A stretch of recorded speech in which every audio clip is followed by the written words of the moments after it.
ओम नमः शिवाय। जय श्रीमन नारायण। मित्रों, आज का जो हमारा विषय है, जो हम लेकर के आए हैं, वो है रश्मिरथी। और रश्मिरथी जो है वीर रस के बहुत अच्छे कवि हुए हैं, रामधारी सिंह दिनकर जी। उन्होंने रश्मिरथी की रचना की है। विशेषता है ये जो है कर्ण के जीवन चरित्र पर आधारित है। हम इसके जो है तृतीय सर्ग का पाठ करेंगे। बहुत फौजपूर्ण और वीर रस से भरपूर है। आइए सभी जो है बैठ करके इसका आप भी हमारे साथ पाठ कीजिए। रश्मिरथी तृतीय सर्ग। हो गया पूर्ण अज्ञातवास, पांडव लौटे वन से साहस, पावक में कनक सदृश, तब कर वीरत्व लिए कुछ और पकड़,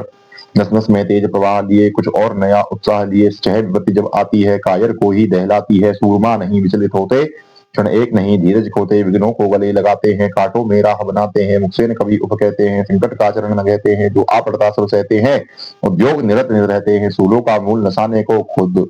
बड़ खुद विपत्ति पर छाने को है, कौन विघ्न ऐसा जग में टिक सके, वीर नर के मग में खम ठोंक ठेलता है, जब नर पर्वत के जाते पाव उखड़, मानव जब जोर लगाता है पत्थर पानी बन जाता है, गुण बड़े एक से एक प्रकार है, छिपे मानवों के भीतर मेहंदी में जैसी लाली हो, वर्तिका बीच उजियाली हो, बत्ती जो नहीं जलाता है, रोशनी नहीं बह पाता है, पीसा जाता जब एक सुदंड, झरती रस की धारा अखंड, मेहंदी जब सहती है प्रहार बंदी, ललनाओं का श्रृंगार जब फूल पिरोए जाते हैं, हम उनको गले लगाते हैं, सुधा का नेता कौन हुआ, भूखंड विजेता कौन हुआ,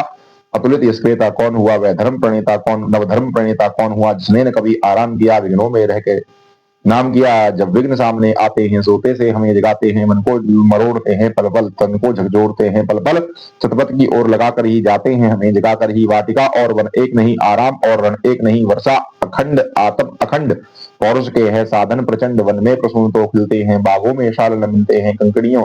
जिनकी सेज सुघर छाया देता केवल अंबर, विपदाएं दूध पिलाती हैं, लोरी आंधियां सुनाती हैं, जो लाक्षागृह में जलते हैं वे ही सूरमा निकलते हैं, बढ़कर विपत्ति पर छा जा, मेरे किशोर मेरे ताजा, जीवन का रस छिन जाने दे, तन को पत्थर बन जाने देते, तू स्वयं तेज भयकारी है, क्या कर सकती चिंगारी है, वर्षों तक मन में घूम घूम बाधा विघ्नों को चूम चूम, चाहे धूमधाम पानी पत्थर, पांडव आए कुछ और निखर, सौभाग्य सब दिन सोता है, देखें आगे क्या होता है, मैत्री की राह बताने को, सबको सुमार्ग पर लाने को, दुर्योधन को समझाने को, भीषण विध्वंस बचाने को, भगवान हस्तिनापुर आए, पांडवों का संदेशा लाए। देखिए, पांडवों को वनवास मिला और उसमें अज्ञातवास मिला। जब वो पूरा हो गया तो भगवान श्री कृष्ण जो है दुर्योधन की सभा में पांडवों का संदेशा लेकर के और उनके दूत बन करके जाते हैं और वहां जाकर के प्रस्ताव रखते हैं, दो न्याय अगर तो आधा दो, यदि इसमें भी यदि बाधा दो तो दे दो, केवल 5 ग्राम रखो अपनी धरती तमाम, हम वहीं को सीख दिखाएंगे, परिजन पर सीन उठाएंगे।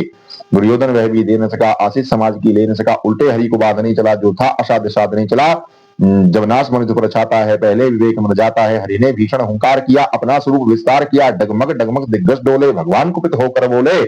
जंजीर बढ़ाकर साथ मुझे, हाँ हाँ दुर्योधन बांध मुझे दे, यह देख गगन मुझ में लय है, यह देख पवन मुझ में लय है, मुझ में विलीन संसार सकल, मुझ में लय है संसार सकल, अमृत फूलता है मुझ में, संहार झूलता है मुझ में। भगवान ने कहा कि न्याय के हिसाब से तो आधा राज्य आपको जो है पांडवों को दे देना चाहिए, यदि आप उसमें भी जो है देने में समर्थता नहीं दिखाते हैं तो आप केवल 5 गांव ही पांडवों को दे दीजिए। लेकिन दुर्योधन इस पर भी राजी नहीं हुआ। उसने कहा 5 गांव की तो बात बहुत दूर की है, मैं जो है एक सुई की नोक बराबर भी इनको जमीन नहीं दूंगा। भगवान ने उसको समझाने की कोशिश करी, लेकिन दुर्योधन हठी था और उसने भगवान की बात नहीं मानी और अपने दूतों से कहा इस ग्वाले को बंदी बना लो। जब दुर्योधन ने ऐसा दुस्साहस किया तो भगवान ने अपना जो है विराट रूप वहां पर दिखाया। यह देख गगन मुझ में लय है, यह देख पवन मुझ में लय है, मुझ में विलीन संसार सकल, मुझ में लय है संसार सकल, अमृत फूलता है मुझ में, संहार झूलता है मुझ में, उदयाचल मेरा दीप्त भाल, भूमंडल वक्षस्थल विशाल, मुझ पर निबंध को घेरे है, मेनाक मेरु पग मेरे हैं, दीप्ते जो ग्रह नक्षत्र निकर, सब है मेरे मुख के अंदर, दृग हो तो दृश्य अकांड देख, मुझ में सारा ब्रह्मांड देख, चर अचर जीव क्षर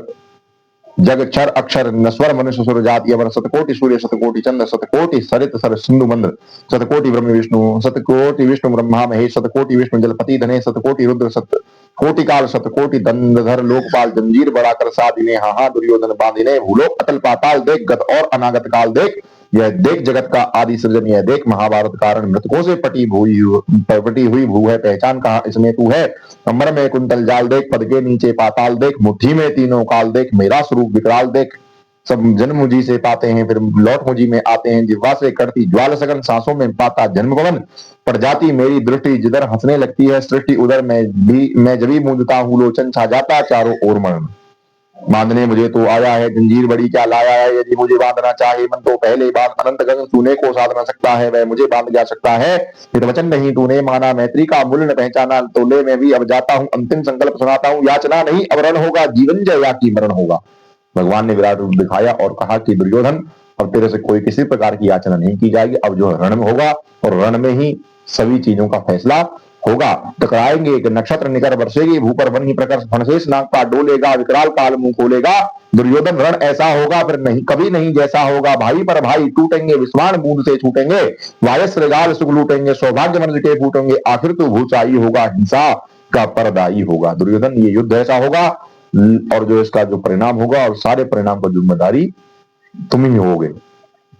तीसरा सब संग लोग डरे, चुप थे आते, बेहोश पड़े, केवल दो निर्णय गाते थे, धृतराष्ट्र विदुर सुख पाते थे। देखिए जब भगवान ने विराट रूप दिखाया